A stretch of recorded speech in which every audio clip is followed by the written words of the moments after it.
নমস্কাৰ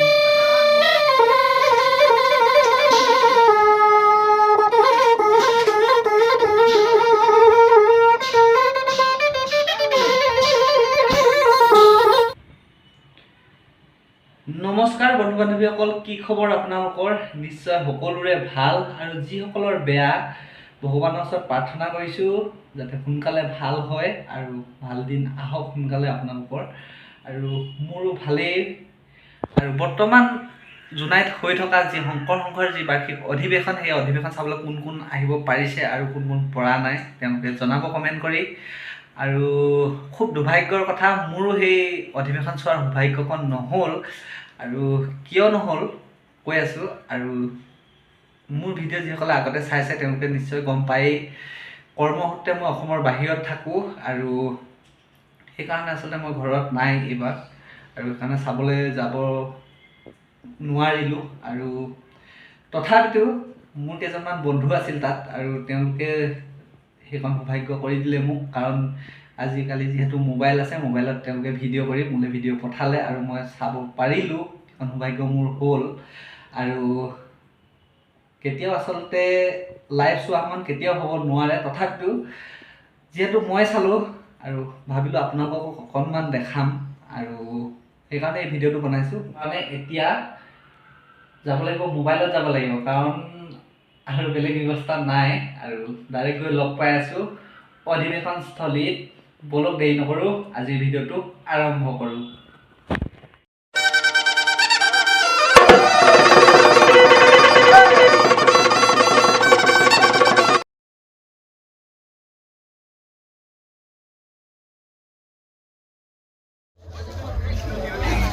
welcome to Jonai চেৰেং পথাৰ।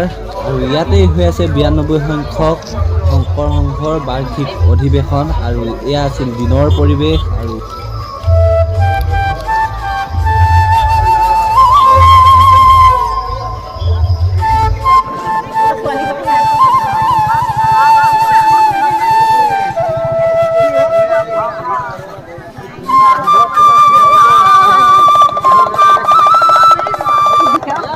এয়া আছিল ৰাস্তাৰ পৰিৱেশ। আৰু এতিয়া আমি ভিতৰলৈ সোমাই যাম। অধিৱেশনৰ কি হয় কি নহয় কিমানখিনি দেখাব পাৰোঁ আপোনালোকক দেখাবলৈ চেষ্টা কৰিম। চাই থাকিব ভিডিঅ'টো, আৰু ভিডিঅ'টো চাই ভাল পালে লাইক এটা কৰিবলৈ একেবাৰে নাপাহৰিব। বলক,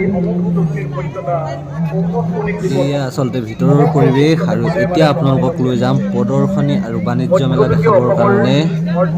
ইয়াত আহিয়েই দেখাবলৈ এটা 16 ফুট দীঘল পেঁপা, আৰু দাদাজনে অকণমান বজাই শুনাব, আৰু আমি অকণমান শুনি লওঁ, তাৰপিছত দেখাই আছোঁ বাকীখিনি।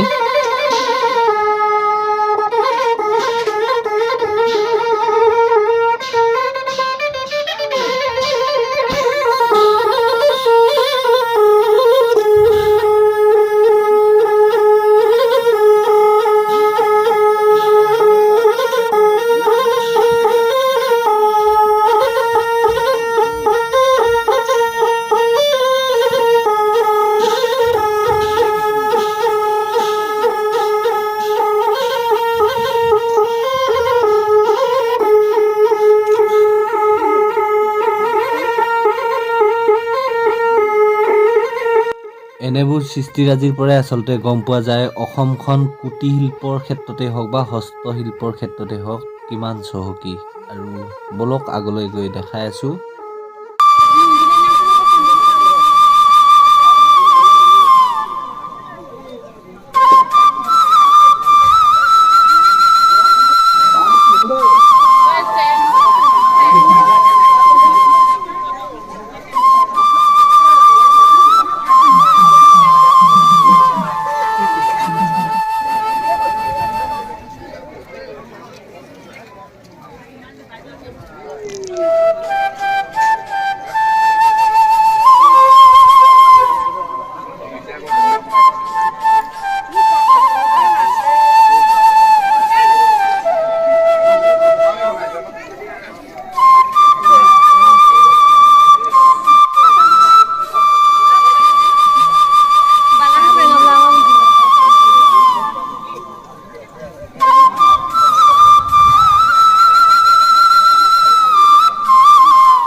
আৰু এতিয়া যাম আমি পতাকা বেদীৰ ফালে আৰু খুব ধুনীয়াকৈ অসমৰ গ্ৰাম্য জীৱনৰ বিভিন্ন ছবি তাতে অংকন কৰি তেওঁলোকে খুব ধুনীয়াকৈ সজাই তুলিছে আৰু চাওক গোটেই পৰিৱেশটো মই দেখাই দিছো আপোনালোকক।